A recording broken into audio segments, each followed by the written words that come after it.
I would like to extend a warm welcome to all of you at the curtain raiser of AD ADDA 2022 and celebrate the fact that we have a doyen of advertising, Mr. Prahlad Kakkar, with us today.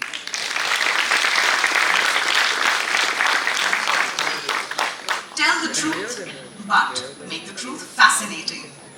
Words by the father of advertising, David Ogilvy. Indeed, words were his tools of choice as he crafted and built fascinating narratives through advertisements. Today, as we commence the 7th edition of AD ADDA with this masterclass, I would like to invite our guests and dignitaries to kindly inaugurate the event with the ceremonial lighting of the lamp.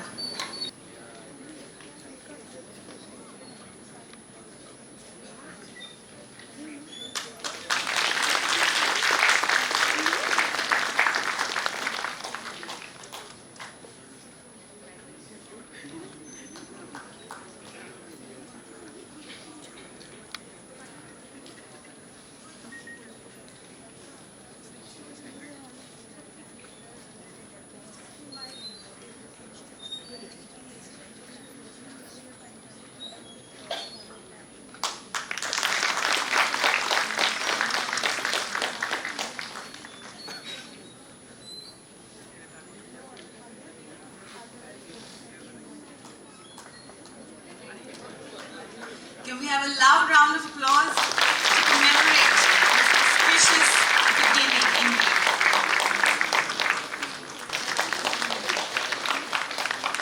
Creating indelible memories etched in our minds.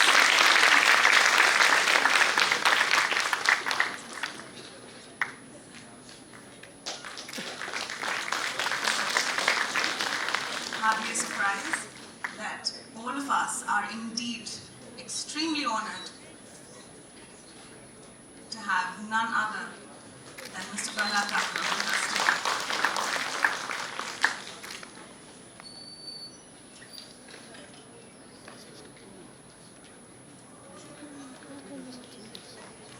Felicitating sir, we have our founder principal, Professor Dr. Banerjee of the Heritage Academy, Principal of the Heritage Institute of Technology, Professor Bhashkar Chatterjee.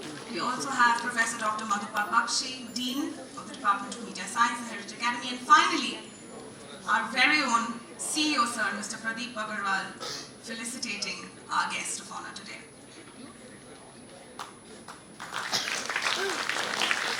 We have today students, faculties from across Bengal. So St. Xavier's University, Sister Nivedita University, Amity University, all universities and our institutions, heritage group of institutions. Thank you for joining us today's masterclass. And we are all overwhelmed to listen him. Just a brief about our institution. Heritage group of institution completed 21 years of its journey. It has been promoted by 22 industrialists from Kolkata. Now they are the leading brands like Rupa Company. You know, ye aaram ka mamla hai. So any cricket match or anything you watch, it is there. And other brands are also there: Century Ply, Star Cement, Caventers, Parkour Pulling Tars, Pattern. Like so many brands, they created this venture, this institution as a social initiative. So they are big corporates in the world, but their philanthropic initiative. Today we have all the streams of faculty like engineering, management, law, computer science, media science, and a K-12 school with international curriculum, IB, IGCSE, ISC, and we are rated #1 in West Bengal at least, and in a top 10 position in the country. Apart from everything else, how can I not take this opportunity to introduce the master of advertising himself? Don't make it long, it's just 2 sentences. Not at all, sir. Yes, indeed. Apart from the fact that he's a doyen of advertising and the genius behind memorable campaigns that we've all grown up with. between a mentor and a mentee, always remember the mentor learns more from the mentee than the mentee learns from the mentor. The mentor can only teach you a craft, or the mentor can only teach you a methodology. But the mentee teaches the mentor how to stay young. And the whole world has been looking for years to find an antidote to aging. And I found it. And it was that if you spend enough time with young people, then you stay young. And that is why I feel that mentors and teachers are very privileged because they're the only ones who understand that. And in my office, my average age in my office was 22, and I was the youngest person in that office at all times. So advertising is a very young profession. Why is it a young profession? It's because advertising is about tomorrow. Advertising is not about yesterday. Advertising is not about history. Advertising is about the future. And what is the future? The future is the dreams of the young people of how they can better themselves, their societies, their country, and systems. Now, today we are enabled by technology. So the most brilliant part of being young today is that you are born with that technology. You don't have to learn it. Unlike people like me who have to learn it. So because I had to learn it and I hated studying anything, I just refused to learn it. So I'm completely technically challenged. I can't even sit on a computer. Now you might turn around and say that, hello, that's really handicapped. I know. So I have 3 louty sons between the ages of 29 and 25 who do all my technical stuff for me because they were born with it. And they can do it with the eyes closed, like all of you can. So you don't have to worry about the technology because you're already born to the technology. Always remember that when you join the world and you join companies under various guidances, you will always have a certain resentment and a certain awkwardness because you actually know more than your boss does. The fact is today, management has become so difficult because the student knows more than the manager. The student knows sometimes more than the teacher in terms of access to information, in terms of the technology that you use. But what is technology for? It is just a means to an end. So the content of that technology, regardless of whether it's 20 years ago or whether it's today, there is only one constant, and that is engagement. And what do you engage with? How do you engage with people? How do you engage with young people? Because your market is getting younger and younger. This country actually has the youngest population in the world, and it's going to remain so for the next 40 years. We are going to be the youngest country in the world because almost 60 to 70% of our total population is going to be below the age of 30 at any given time. So which means that if we have to cope with young people and their ambitions and their dreams, then advertising has to reflect it. And if advertising has to reflect the dreams and hopes of young people, then you have to tap into their dreams. Because that is the only real truth. Any amount of research, any amount of AI, any amount of data collection is eventually going to be flawed because they're not tapping into your dreams. Does anybody in this room not dream? Can I have hands? Yes? No? Maybe? Everybody dreams?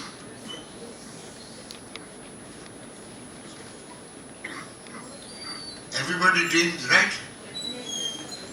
So what are dreams? Do you all remember your dreams? How many people remember their dreams when they wake up?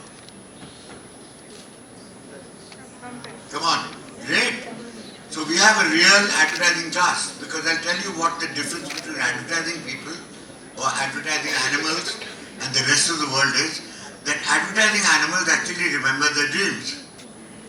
Or they have a notepad next to the desk.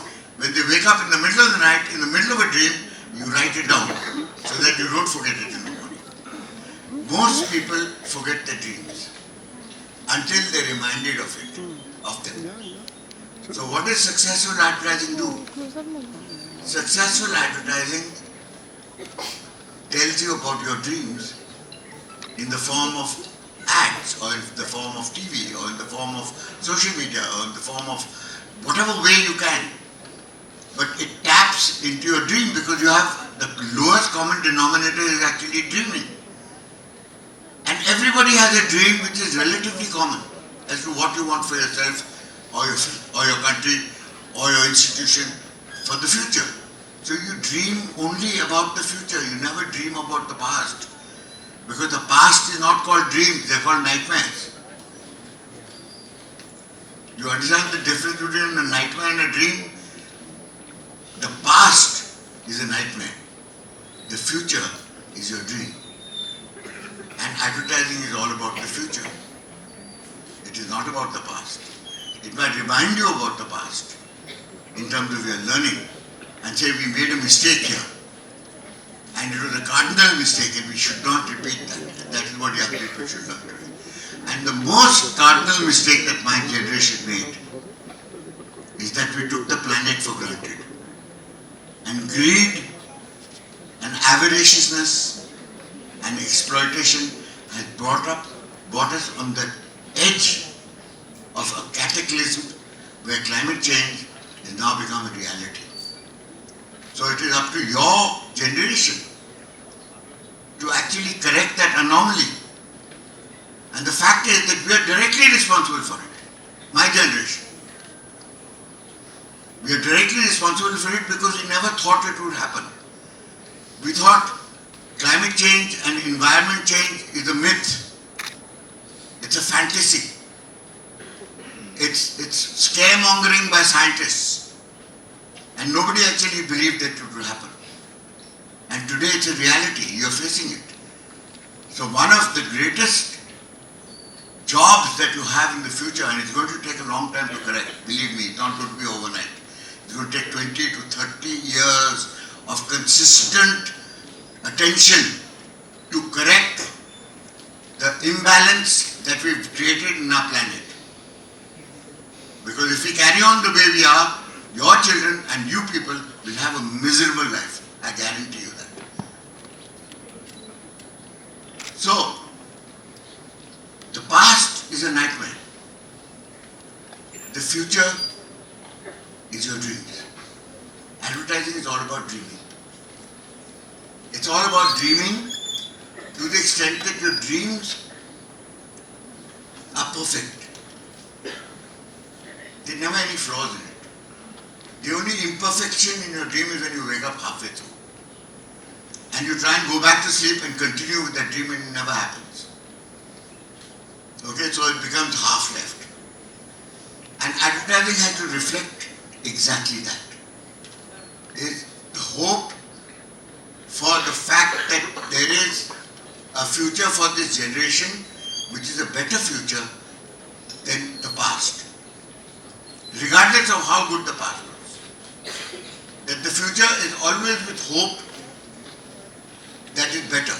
Now, imagine a country without hope. Imagine a country with young people who have no hope. Isn't that a nightmare? Isn't that the end of everything? Right? Because hope is what we actually live in. We hope that things will get better. We hope that we will earn more. We hope that we can achieve our dreams. We hope that we don't wake up from our sleep and we carry on dreaming because dreams are perfect. And we live on hope. So if you lose hope as a society, it's the biggest tragedy for humankind, because hope is the one thing that keeps you going. Hope is the one thing that you keep dreaming about, that tomorrow is going to be better. You remember that movie where the heroine who was abandoned at the end during the American Civil War, what is it called? What is that great classic movie that... Gone with the Wind, correct. Does anybody remember the line at the end of the movie? For tomorrow is another day. Okay? So it ends with hope, even though it ends in a shambles, the civil war, everything is ruined, everything is lost. The husband has run away, leaving the woman alone, and she looks out of the window and says, tomorrow is another day. So that's why the movie connected at such a level with everybody. That's why it was such a huge movie. That's why it's considered a classic. Because regardless of what it showed in terms of the reality of human relationships, there was always hope. There was never a lack of hope. So advertising is the keeper of hope. Advertising is the guardian of hope. Always remember that. So in hope, there lies a truth which goes beyond the actual truth of what you know. Because in advertising, we always exaggerate the truth. So we don't make it exactly the way it is. We make it a little better. We make it a little more precise. We make it a little more concentrated. So that to everybody, it donates hope. It donates a better time. It donates a pleasure of some kind or another. So, and it can also be bad, because advertising also sometimes promotes envy, it promotes greed, it promotes a false sense of importance, it promotes differences between people. So, you have to be very careful with the tool that you use. Do you know that, you know how modern advertising actually evolved? Since you all are students of advertising, I'm sure you haven't gone back to the roots of advertising. Does anybody know the roots of advertising? Has anybody heard of a man called Pavlov? Give me a hand. How many people have heard of Pavlov? Tell me. What did Pavlov do? You? Yes? Yes? Come on, you in the back. Yes, stand up and tell me. Stand up and tell me of Pavlov. You know about Pavlov? What have you heard about Pavlov?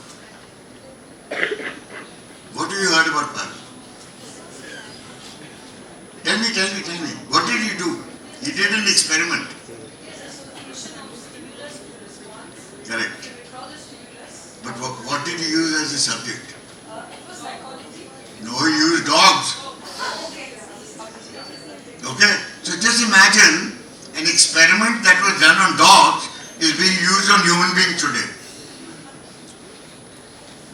Pavlov, in my opinion, is the father of advertising. Nobody claims it because they all think you experiment with dogs, and after you compare dogs and humans, they're very similar in terms of response. So when you put in psychologically a condition to respond to on a regular basis, the animal responds to it, and there's enough animal in you to respond. So after Pavlov, who took his theory and put it to practice on people by brainwashing an entire country. The process was called brainwashing in its pure form. Okay, that's the beginning of advertising, remember. Which gentleman brainwashed an entire country? We are talking about Goebbels. Goebbels was the advertising manager of Hitler. Yes. You can call him whatever polite names you want, but he was basically a brainwasher. Okay? What did he do to the German nation?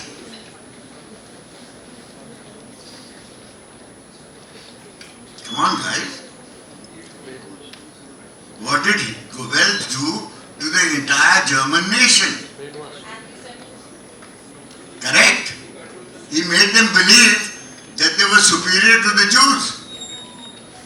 And he made them believe that exterminating the Jews was an act of God. And they could play God. And so they proceeded to exterminate 6 million Jews and not a Jew out of the population. Not a Jew. So that means it brainwashed the entire country.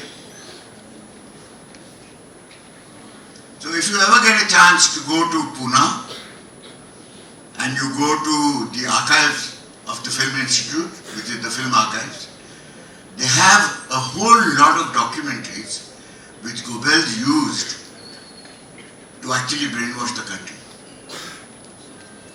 So it's a very interesting subject to actually go to Pune and look at the documentaries that Goebbels used and how cleverly he used them to actually make the German people believe that they were Aryan firstly, and that the Aryans were superior to everybody else, and that all lesser races should be exterminated or enslaved.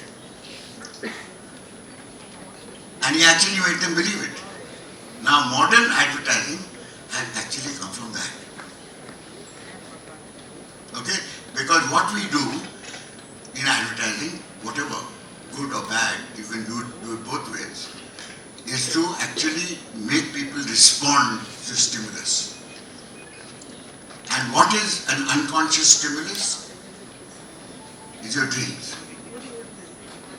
Okay? Your dreams are your unconscious stimulus. So when I tap into your dream, then you're a convert. Okay, because you have already dreamt it. Somewhere along the line, you've forgotten the dream, but it's there in your subconscious. And when I show you your dream in an ad film, you turn around and say, hey, that's my dream. And you're completely associated with it. So what is a dream? Is dream figures, facts, presentation? What is it? What is a dream? Come on, kids. I wanted this to be interactive. I don't want to sit there like, looking at a phone in class and pretending to be studying. I mean, this is not a study period. This is for you to understand whether you're suited for this particular profession or not. And because if you're not suited for this profession, then you should find very quickly another profession, because you'll be just wasting your time. Because in advertising, believe me, there is no place for mediocrity. If you're mediocre, you'll always be a plodder. If you're a rule breaker, and if you have very original dreams, you'll shine, but you will be targeted. The more targeted you are, you know that more successful you're going to be. So advertising people are never famous. Remember one thing. If you think that I'm famous, I'm not. The word is notorious. Okay? So successful advertising people are notorious. They're not famous. They're not like Swami Vivekananda, who was famous. You are notorious. You're like Goebbels, or a better version of him. Okay? So you must understand the nature of what you are studying and what your future is going to be. So it is good to learn the rules. Why is it good to learn the rules? To break them. Correct. So you can throw them out of the window. All rules have to be learnt by heart to be able to break them at will. Because if you don't learn the rules, then you're fluking it. And sometimes you get it right, sometimes you get it wrong. And when you get it wrong, you are really punished for that.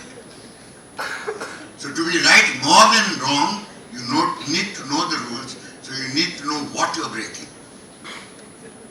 and how much to bend them and how much to break them. Because if you don't do that, if you don't learn the rules right now, while you're studying, you will be a fluke. All your life, you will depend on a fluke. And there are lots of advertising people who have lived on one fluke. There are lots of film people who make feature films who lived on one fluke. Because that's all they've done, is one film or one ad or one campaign that was brilliant and the rest was completely mediocre. So you don't want to be that. You want to be consistently notorious. Consistency. You have to be a predictable breaker of rules. You have to be what today we call, we've given it a respectable name. What do we call it nowadays? What? No, not maverick. We call it, we call it what? This. Deconstructionist, but also in marketing terms, when you have a new marketing idea which breaks all the rules and goes what you call disruptors. Correct. Now, disruptor has become a legitimate word. In the old days, a disruptor was somebody who was punished, put in the back of the class with his finger on his lip. In my class, he was made into a murga. Do you know that? That in my class for entrepreneurship, anybody who does not attend my lecture on a regular basis has to pay in blood. Guess how? You have to go to the local blood donation, center, donate 1 liter of blood, come back with a certificate, then you will be allowed back in class.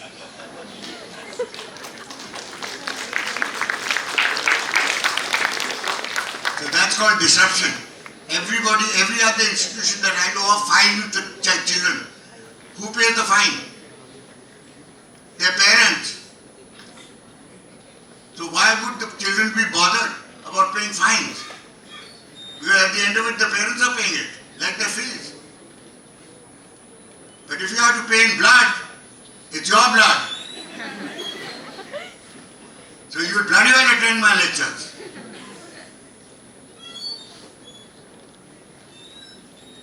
So that is disruption. So when in the beginning of term, when all the parents come for the introduction, and I turn around and tell them that if your son bunks my class more than twice without a medical certificate, he will have to pay in blood. They are very alarmed. They say, what kind of a place is this? We better take our son out of it. Then they ask me very definitely, what do you mean by that? How are you going to extract the blood from him? So then when I tell them that he has to donate 1 liter of blood, then they're a little calm down, They're okay, he's doing some social service at least, for whatever it's worth. So, advertising is about dreams with value. What are dreams? Are dreams figures, charts, profit sheets, PPTs? Dreams are stories. Every dream has a story. There's a beginning, there's a middle, and there's an end. And however much technology has changed, storytelling has not. So at the heart of the business of advertising is the capability of telling stories. So you have to be a storyteller to be a successful advertising person. Yes? So, we would love to see some of your works and the stories behind it. I'll show them to you. Don't worry.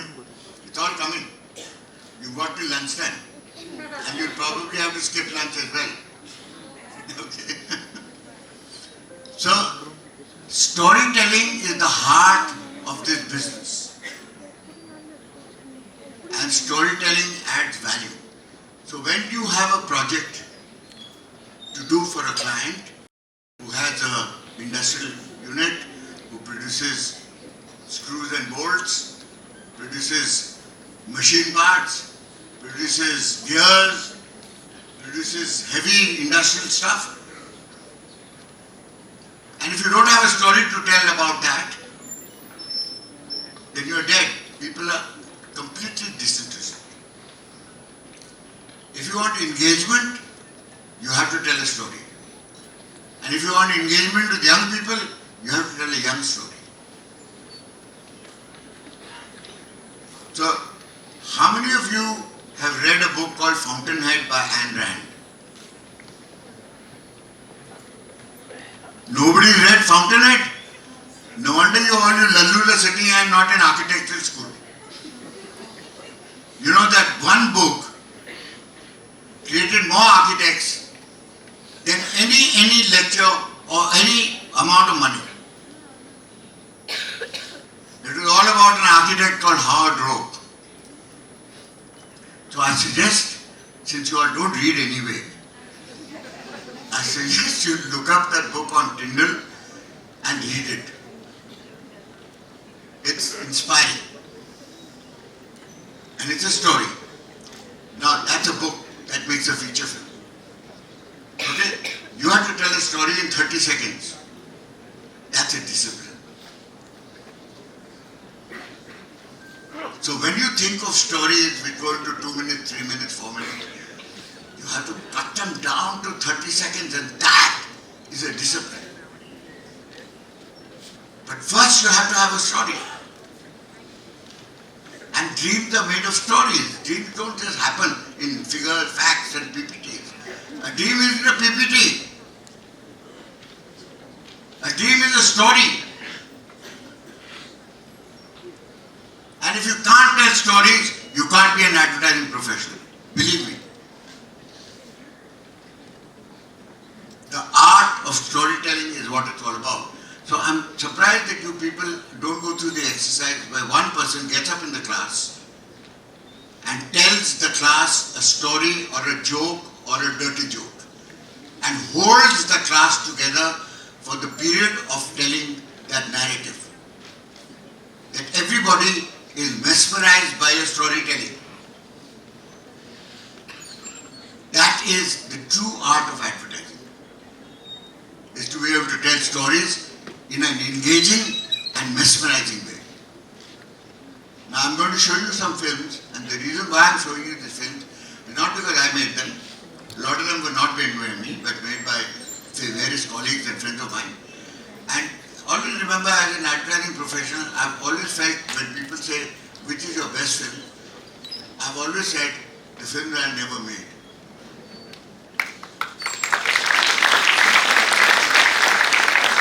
Film that I wish I had made, because they were made by somebody else. So I've collected a bunch of films which I think give you an idea of storytelling at its best and how they engage with you and how sometimes they're sad, sometimes they're funny, sometimes they bring tears, sometimes they bring laughter, but they have to move you. Every story has to move you in some manner. Otherwise, it's a ship passing in the night. So if it has to make an impact, it has to be a story of impact. You cannot translate somebody else's ads. Why can't I write an ad in Hindi? No, it's okay. Why can't I write an ad in Hindi? So his team said, you can't, because the board of Cadbury's are all Angrezes. They don't understand Hindi. So you have to present to them in English. So he said, I don't care, but I'm going to think in Hindi. Because when you think in Hindi or you think in English, they're very different. When you think in Bengali and when you think in English, it's very different. It's Asman Zameen.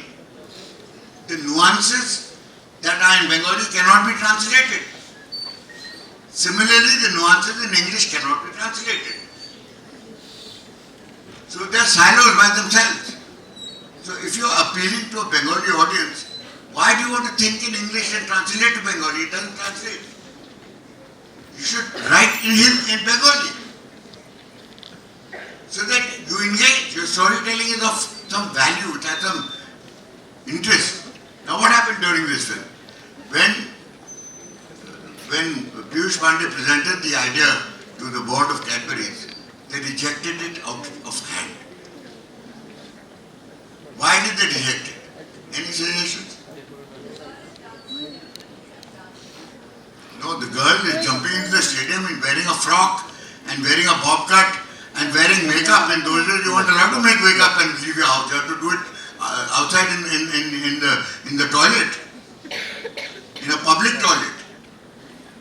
So it was frowned upon to wear makeup because it was considered cheap. So therefore, the client turned around and said, no Indian woman would do this. So how do they identify with her? How do they identify with our brand? So Piyush said, it's not about doing, it's about dreaming. It's all about dreaming. So he fought with them and he said, I'm not working with you guys because you don't appreciate the value that I bring to the table. So he walked out. And he would have walked out into history because he would have walked away from his job. But they called him back and they said, why are you so angry? He said, because you're not listening. You're hearing but you're not listening. So he said, what do you want to do? He said, I want to make this film. So they said, okay, we'll allow you to make this film on one condition. That we will research it before we release it. And if it researches badly, we will not release it. So he said, fine. Now what happened between the writing and the execution? When they went on the set and they had this girl jump out the seat and dodge all the security and run onto the pitch, Piyush felt that there was no charm in it. It didn't reflect her true spirit. So he asked her, can you dance? She said, of course I can dance. She says, I need music.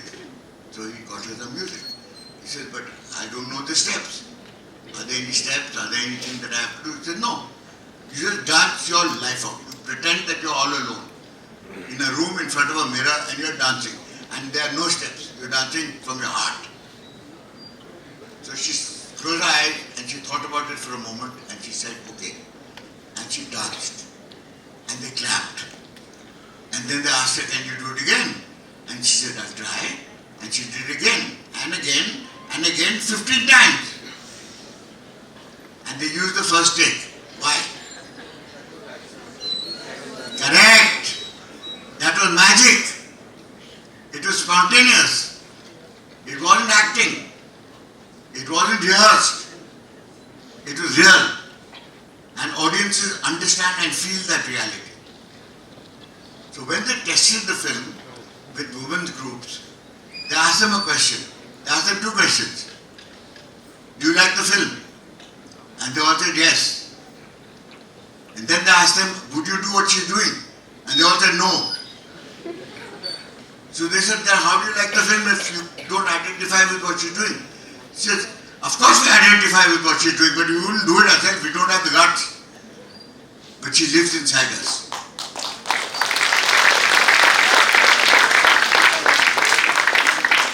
So you know what this film did? It eventually, between this film and that Fevicol films that Piyush wrote, he became the chairman of the company. Today he is the chairman emeritus because he's sort of semi-retired. But this film is directly responsible for him becoming the chairman. Number two, what did he do to Cadbury's? You know what he told Cadbury's? He told Cadbury's you have 3% of market share. So what do you mean we're 3%? We are the only chocolate in the market. We are 100%. They said no. You are competing with every laddu, imarti, mishti that there is in the market. So why should we go compete with them? They are local sweets. We are foreign. We are superior. We speak in English. So he said, we have a festival in India called Diwali or Durga Puja, and where we give a tokri full of sweets to the people we hold most love and regard for.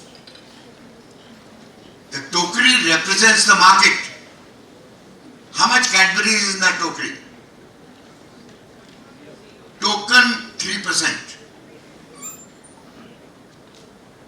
at that time. So they were very shocked by the anomaly. And they said, oh, okay. And then, after this film was released, and today guess in that same tokery, how much Cadbury is there? 35%.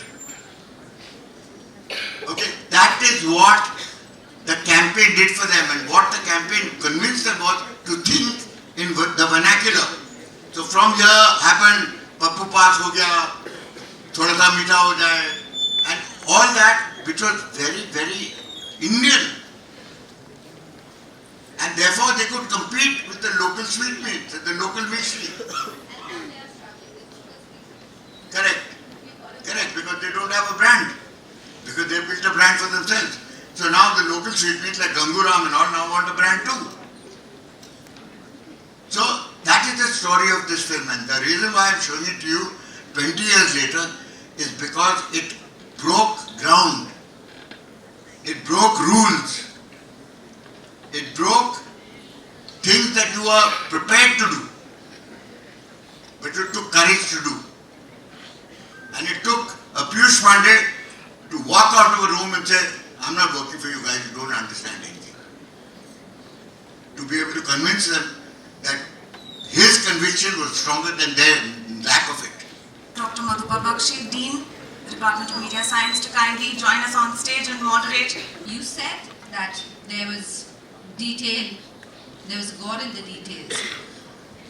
Often the students ask, how much planning is required for any one of them? How much planning is required? How much visualization is required? Before you get on, how much visualization is required? I'll tell you a story about this.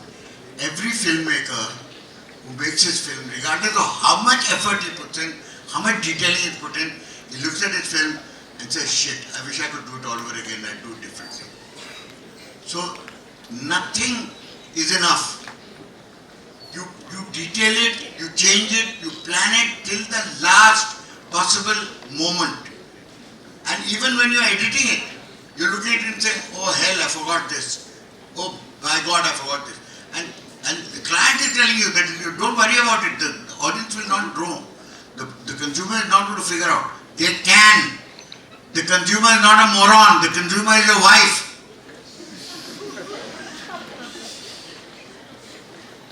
So they can make out everything, they can make out the lack of detail, they can make out detail, and they really truly appreciate detail. Today, there's hardly any time. You have to be there or you are lost. Given the social media. What would be your advice? Well, you know, the point is the more you travel, the more you read, the more you experience life outside of your own experience, the more you can put into your films. Because the amount of experience that goes into each film in terms of the storytelling, sometimes it's not possible for children who are relatively protected, who are relatively escorted, who are constantly being, helicopter mommed or helicopter dadded, in today's world, because everybody thinks it's unsafe. So you have to get your experience through other means, by watching films, by reading books, by actually traveling to different countries and cultures and understanding how people live and what their value system is. It's all about values. Remember one thing, advertising is all about value adding. The more value you add, the better you are.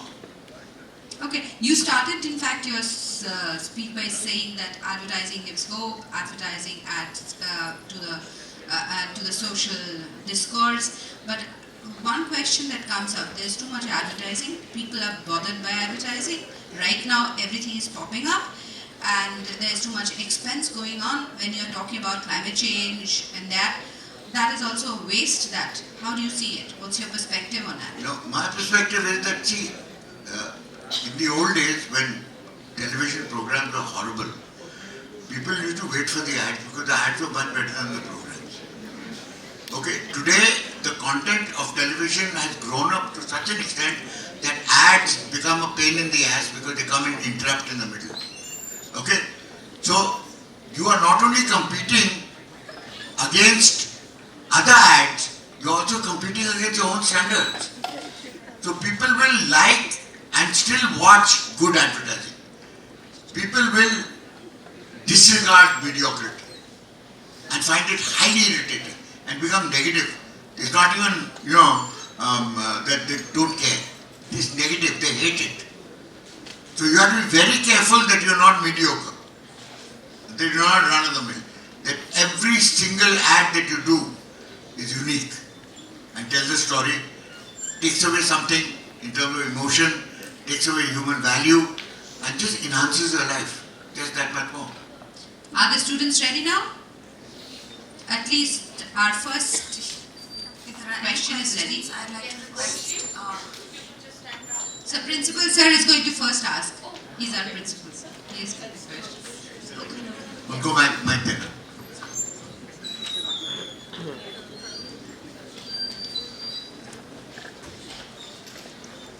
Sir, I have a very small question is that whenever you are thinking in terms of advertising, coming from dreams or otherwise, is it not directed towards challenging the thought process in the subconscious mind of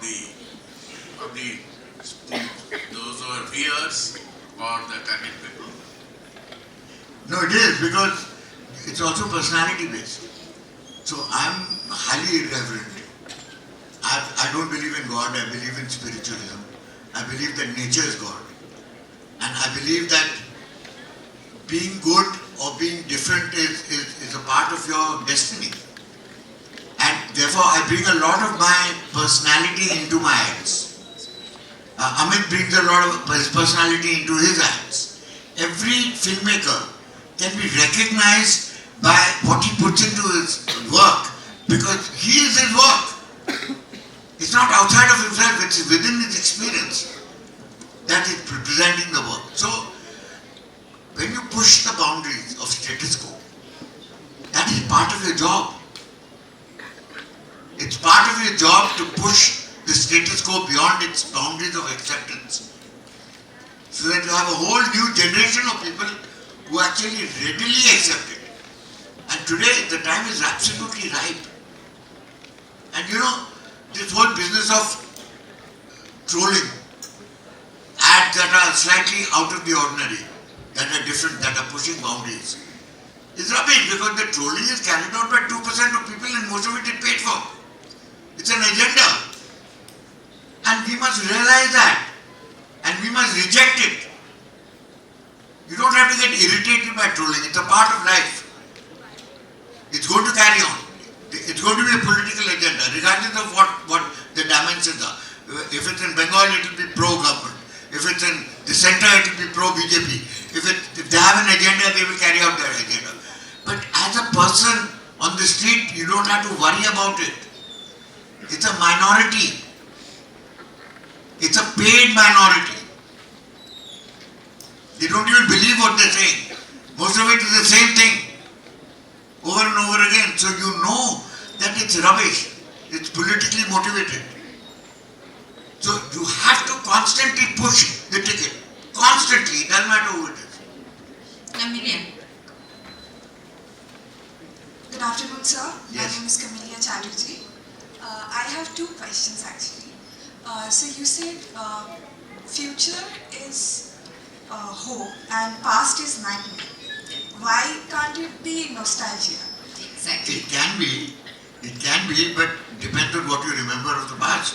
And what I remember of my past, unfortunately, is all the mistakes that we made vis-a-vis the climate and vis-a-vis nature, frankly. Because it is so in my face today. When I'm a scuba diving instructor and a diving school in the Andaman. When I go down and see plastic at the bottom of the sea, in a pure virgin coral, what you call bed, I mean, it horrifies me. It horrifies me that we actually have put that plastic there. And that today, the water that you drink from a plastic bottle has microplastic in it. That means your whole body is full of microplastics. The more I read about what we are doing to the environment, more horrified I am. And I go back not only in nostalgia, and nostalgia is basically all the women who dump me. But when you go back to our lifestyles, when we go back to what we thought was fun, and it is so anti-natural and destructive, and I feel it's a nightmare. I personally feel it's a nightmare. You all don't have to because you all are very young. So your background is all nostalgic. It's great. Nostalgia is also a very powerful tool for advertising. But yesterday is yesterday. Advertising is really about tomorrow. And yesterday is only used as a blackboard, as a bouncing board. This is how we were yesterday, this is how we are today. And you know, sometimes you say, okay, when I was young and attractive and all the women were attracted to me, it was great. And now I'm old and decrepit and I'm called a dirty old man. And it's not so great. You know? So, it depends on how you actually use it. For me, the past is not a great thing. Because I understand waste, I understand greed, I understand cutting of forests, I understand, you know, all kinds of things which I grew up in. I grew up in a place called Dehradun, which is so green and verdant that when I go there now it makes me cry because they've cut off all the trees. They've cut off all the trees in the mountains and there are landslides all over the place. The reason why Uttarakhand is full of landslides is because they cut all the trees. And then they blame nature. And they say, you know, there's a flash flood, there was too much rain. Rubbish. It's already happening. The landslides are there because they cut the trees. Give it the next. And the next question. So you used to be an apprentice of Mr. Shyam Benegal. How had he had helped you with general ad making and filmmaking? Well, you know, I was an assistant to Shyam, and Shyam was a great storyteller. You know, I learned the art of storytelling from Shyam because he believed that everything needed to have a story. He actually believed that. He didn't believe in pretty pictures, putting them together with music like a lot of ads do. He actually believed that storytelling was the heart of all communication and all media, whether it's feature films, whether it's television, whether it's advertising. It's all the same. You just learn to tell it in different lengths of time, but you have to tell stories. That's what I learned from. Next question. Hi sir, this is Rishi. My question to you is, what should be the primary instinct of making an ad? To convey or to sell? Well, you can't sell if you're obvious about the sell. So if you door up and say this is what I've got and you sell it, then nobody would buy it. So the whole idea of selling is to camouflage the selling and embed it into your story. So if you look at the ad for Google, it isn't in your face. It's very subtle. She's just using Google to find her grandfather's friend. And that's what Google does. Find people all over the world. So the fact that she's using Google is enough for an audience to understand that it's a tool and it empowers you. And that's all that it has to do.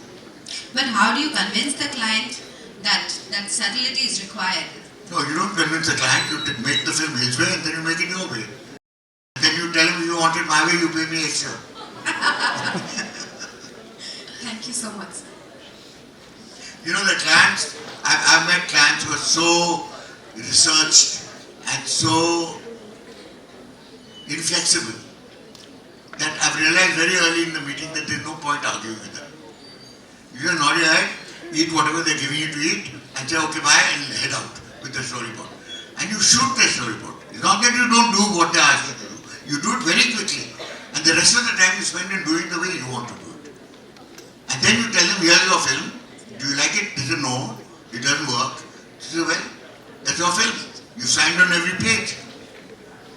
Say, but we've got another film if you want to have a look at it. And it might be better. So we showed them our version. And they say, oh, this works. But we can take a little bit of this and put a little bit into that. They will only want the same things. They want to take a little bit of your film and put it in their film. They know. You either take yours or you take ours. There's no interchanging. They're complete as they are.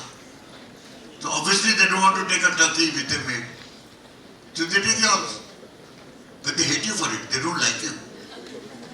Okay, so if you think that they're going to go back and say, wow, what a great guy, he made 2 films, just because they could convince us in the argument. Forget it. You've rubbed his nose into it and you proved him wrong and he hates you for it. So learn to be hated because it's a compliment.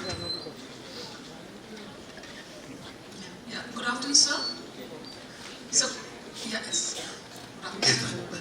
So, you are one of the very few Indian directors to direct international commercials, for like clients from Unilever and Pepsi. So, sir, I'm sure you must have faced some challenges also. Of course, lots. So, if you can share some challenges, what you have faced? Well, Unilever sent me to Vietnam to make films, and this was, early 90s. And in India, nobody even knew that the war was over in 75. And they thought there was still a war going on in Vietnam. And there was a war. But it was a civil war. It wasn't against the Americans or the French or whatever else it is. The North was trying to brainwash the South into understanding what communism actually was, because the South was completely non-communist. So they had taken up all the people from the army and they had taken up all the people from the police and they had put them into camps and they were indoctrinating them. So there was some kind of war. It wasn't a shooting war, but it was a war. And they sent us at that time into Vietnam and there was no infrastructure. There was very little electricity, there were very few generators, there was no equipment. We had to carry all the equipment with us, so we had to bring it from Thailand, which was next to Vietnam. And we had to cast locally because they didn't want Thai films dubbed into Vietnamese, because they said, for people who don't know, it's like the South, it's like India. If you're from North India, anybody who eats in Italy and wears a lungi is a Madrasi. There's no difference between Karnataka, Telugu, Tamil, or anything else, Everybody is a Madrasi. So, similarly, people in America used to think that anybody who is chinky-eyed and looks relatively similar are Vietnamese. So they can dub Thai film into Vietnamese, and the Vietnamese were very proud people. So they resented the fact that they were passing off Thai people at themselves. And they didn't fly. After all, there was a lot of kickback against that. They said, no, we don't want this. So we had to make films in Vietnam with Vietnamese people. And there was very little talent. We actually had to find them from scratch. There was very little infrastructure. And nobody else was willing to go there, except me. And I wanted to go there because I had studied military science as a part of my graduation. And the Vietnam War was very much a part of my studies. And I wanted to meet General Giap and, Giap and all these people. And they were legendary for me. For me, they were the greatest generals in the world at that time. And so I went there purely out of self-interest. But it was amazing the kind of people that I met, the kind of help that I got, the kind of innovation that we did, the kind of things that we did. There were no trolleys. Like if you wanted a trolley shot, there were no trolleys. So we went to a hospital and got a wheelchair from the hospital, and we had the cameraman sitting in the wheelchair with a camera, and there was a guy pushing him, and that was a trolley. So you have to constantly innovate all the time, but we did a pretty good job in Vietnam, and I'm very proud of it. I spent 8 years in Vietnam. I think it's one of the greatest countries in the world. Any more question from the audience? Yes, here Professor Amartya. Here in the first row. Next one? Okay, 1, 2 more. 2 more questions. So when you're formulating the idea as a filmmaker, I'm sure when the brainstorming phase is happening, there's so many ideas which are constantly playing in your mind. And then there are client briefs where they're sharing their vision and they're kind of getting their point through. At what point or what are the parameters after which mentally you know that okay, this is the convincing film that I want to show? Or are you ever, is there something which makes you sure of that, okay, this is it? See, as a filmmaker, you're firstly a dreamer. So when you read a film on paper, It has to instantly become a film in your head. Almost instantly. So while you're reading it, you're closing your eyes, you can see it. The moment I see the film in my head, I know that's the right one. The moment I read a piece of paper, it leaves me cold. And I don't see it, I refuse to do the film. Because I tell the client, I'm not seeing it, and they can't understand this. Very few of them understand. I can't see the film. So it's but you're not supposed to see the film, you're supposed to read it. So while I'm reading it, I can't see it. And if I can't see it, then I have to force fit it. If I have to force fit it, it doesn't work. So visualization. Give it to somebody who actually can see it. Next question. Yes. Yes. Stand up, please. Identify yourself. Good afternoon, sir. I'm Ishika Mitra. Sorry, I've written down the question. Sir, in 90s, you created the Kama Sutra condom ad campaign. At a time when talking about sex was a taboo, you made ads directed towards women's pleasure and resulting in sex education. What were the challenges you faced putting on condoms at universities? Actually, you'll be surprised. In the past history of this country, sex was never a taboo. In the 90s, it was not so much of a taboo. Today it is. You understand? Today everybody becomes suddenly holier than thou. And they pretend that we became the most populous country in the world by shaking hands.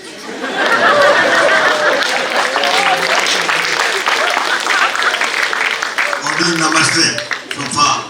And that it was cross-pollination. So, we are hypocritical as a society. Have always been, will always be. Okay? So you have to cope with that. You have to find very subtle ways of innuending whatever you want to say and getting away with it. Because most of the time, all the babus who are sitting in government and all your politicians are illiterate. So if you are literate and if you are sophisticated, you can find many ways around it, around their censorship or what they perceive. So for them, direct sexual innuendo is perception. Subtle sexual innuendo is not sexual at all. You can get away with murder. So you can use it. So since you all are educated, and I guarantee you this much, that you all are more educated than any of your politicians. And other than the IAS officers who are equal with you, the rest of the babus are highly educated. And they're very biased and very parochial. So you can get away with murder if you choose to. So be sophisticated, read, travel, understand how to put your point of view across. You can do it very subtly. You can do it with body language. You can do it in a burqa. The most promiscuous country in the world today is Saudi Arabia. And you cannot see what the women look like because they're all in burqa. And they act it all the time. So, come on, give me a break. Next question. Nine. Good afternoon, sir. I guess I'm still shaking a bit because I can't believe I'm seeing you in person. Identify yourself. My name is Ishan Bondabad. Little langda, little aged, but still there. Maybe it's the air conditioning as well. But I don't think I've resonated with anybody else as I have with you today. But I guess my question is that it's a bit of a longer question. Do it. I do travel a lot and I'm extremely passionate about exploring cultures through various lenses, primarily language and music and lifestyle. But the more you travel, as you will know, that the more you travel, the more stories you will have to tell because the more experiences you will have. But what happens to me is that whenever I sit, when I'm talking to someone or when I'm discussing a story with someone, it goes perfectly. When I sit to write something down, I get stuck in a creative rut. Don't do it. It's not your forte. Sing it. And that's your forte. Write a story in lyrics and sing them. I'm not a singer, but yeah. You know, the greatest story that I ever heard, the greatest script that I ever heard was for Kawasaki Bajaj, written by a young copywriter called Adi Pocha. And he called us in and said, come and listen to my storyboard. I said, how can I listen to your storyboard? Storyboard is something that you draw and you write on paper. So he said, no, come to the office. I came to the office, he put me in a room, shut the lights, said close your eyes. And he gave me a soundtrack. And the soundtrack started with the wind. And then gentle music. And a narration. And the narration said, there is a man standing at the edge of a desert. It's barren. How long he's been standing, nobody knows. There's a railway track simmering into the horizon and into infinity. Nothing on the railway track. He's waiting. How long he's been waiting, nobody knows. But he's waiting. And suddenly you hear the sound of a train. Ooh, far away and you see this puff of black smoke. So you see a railway engine, which is the old railway engine, which is a steam engine.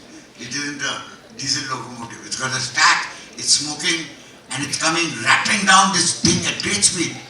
This man stiffens up. He looks alert. Suddenly looks attentive. And the train thunders past him and screeches to a halt. And one compartment, a ramp drops.